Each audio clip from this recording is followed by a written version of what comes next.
He leads the league in touches since 2016, and, he has not missed a game to an injury ahead of this. So we'll see if that streak continues. But, yep, as I said, not exactly the best year for the Cowboys so far. And Elliott fumbled the ball again. The Dallas defense is just demoralized. Clearly, this is really a bad football team. It's hard for me to get excited about the fact that we're better than anybody. It was just as ugly as it looked. Cowboys quarterback tonight is a rookie 7th-round draft pick. And Danucci's hit and buried. He's not played well. I think that it was a lot for him. It was, frankly, more than he could handle. Except to win a ball game like that. So, taking a look at the Dallas Cowboys this season, there's a lot of never-evers up there, and it's not good, Michael. Just in terms of the Cowboys this season, giving up yards and points at quite a clip, and that's why you've got Champ, your emotional support Dallas Cowboys stuffed animal dog right there on the desk with you for this conversation. Is it indeed time to rebuild in Dallas? Rich and Champ and I, another conversation we had, and Rich, and the only thing is time to rebuild, not make light of it, is Dak Prescott leg, Dak Prescott contract, and get Dak Prescott back and get everybody back and move forward. You're not talking about rebuilding this whole squad. That's not, the Cowboys are not there. Offensively, they were in a great place. I know they weren't winning games and making some mistakes offensively, but defensively, they need to build that defense. You get those guys back healthy. We're not talking about rebuilding. You got to restart. You need a restart, but not a rebuild. Just get Dak back healthy. Absolutely, because you're talking about when you look at this roster on offense, if they're healthy, and they have good doctors over there in Dallas, and Dak's going to be back, all right? He's going to find his way back on the field next year. And you get those two tackles, Tyron Smith and Lyle Collins and Brandon Knight. I mean, they're going to be back, too. They're all under contract except for Dak. They'll get that worked out. This offense with those receivers and running backs, very, very talented. They just need to rebuild or retool or whatever you want to call it, the defense. Right. Use the entire draft on young, good, fast defensive players. They're last in scoring defense. They're last in run defense. Yeah, go get a defensive tackle and an edge guy in a corner or maybe another safety. Go bolster up your defense. But you know what? On offense, when they're healthy, look out. They're as talented as anybody in the league. And we throw out that term rebuild. And to me, that's usually, oh, we're old and we've got a lot of guys that have been in the league and done it. And so we need to move on. And as you said, Coach, get younger.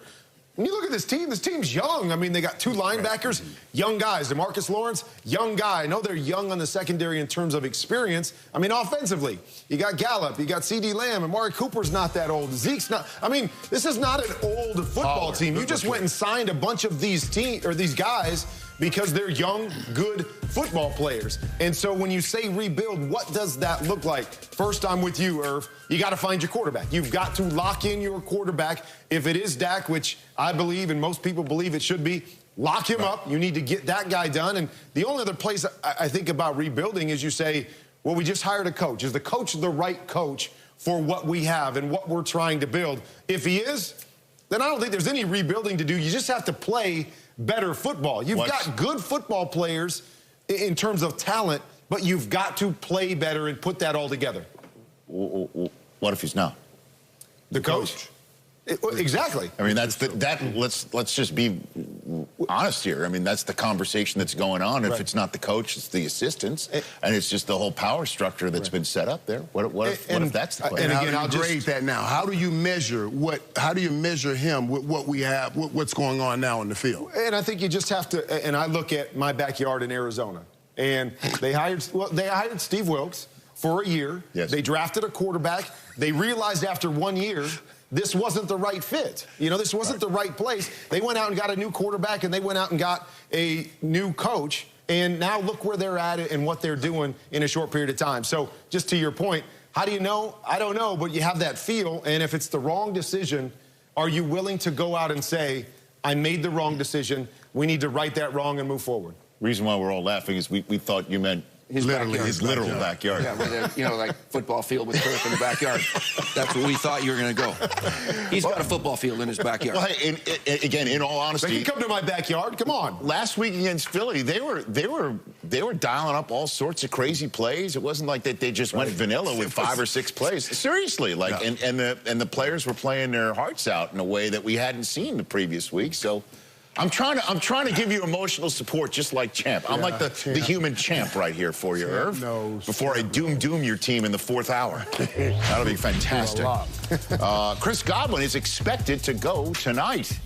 How about that? That's a conundrum for many fantasy team owners out there. Do you play him? Do you sit him out during the early day? Maybe he doesn't go tonight because Michael Thomas is going.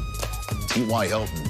We're not talking enough about Michael Thomas. Sooner rather than later. We're not talking enough about him. Oh, gosh, there's Kurt's backyard. That's it. Huh? There we go.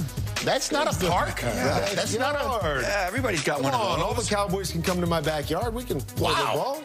My gosh. Yeah, Dak got one of those in his backyard, too. It's a Dak. Oh, so they don't need to come to Arizona?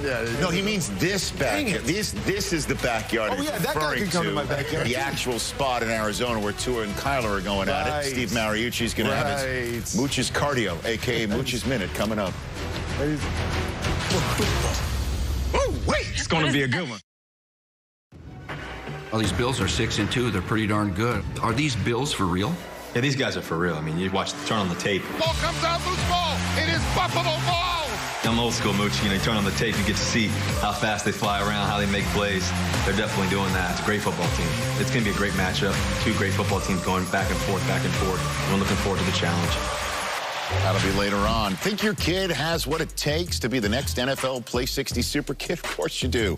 Submit a video of your child telling us how they live the Play 60 lifestyle and how then they'll be entered for a trip of a lifetime to Super Bowl Double Nickel. Visit NFL.com/Play60 contest for more information. Now, let's check a look at how this week started in the NFL.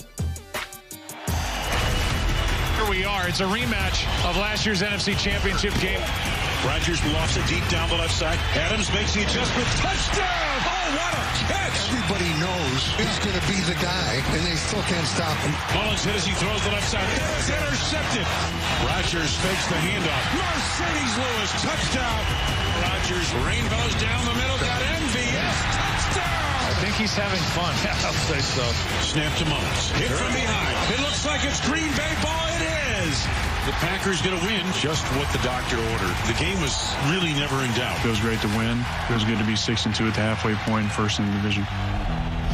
All right, it's time now for the Lowe's Home Studio, guys. I ask you, as we're sitting by our cozy fire, how does it feel? It's warm. I'm going to start with you, Irv. Who is the best team in the NFC?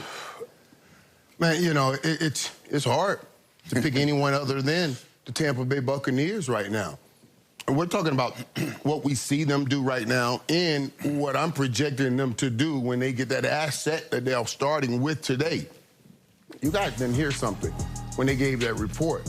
Antonio Brown said, oh, he's one of my best friends. I was like, man, that was quick to become a best friend. But what it says is the commitment he has to Tom Brady. So this team, Tampa right now, who's best at stopping the run, and right now, 4th and 31 points per game, getting that asset to be added, I say they're the best team, and they're getting better. That's the scary part. And we're using the term team, right? It's complete team. Because I look at Seattle, and I still believe Seattle's the best offense. Russell Wilson's playing unbelievable. Wide receivers are playing great.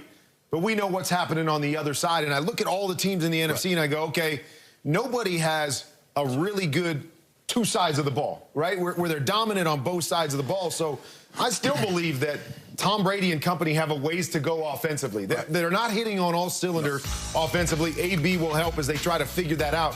But because of that defense and what the defense can do stopping the run, what they can do at making plays on the back end, even though they're young, they're the most complete team right now with an offense that I believe will only get better, Coach. So I've got to agree with you.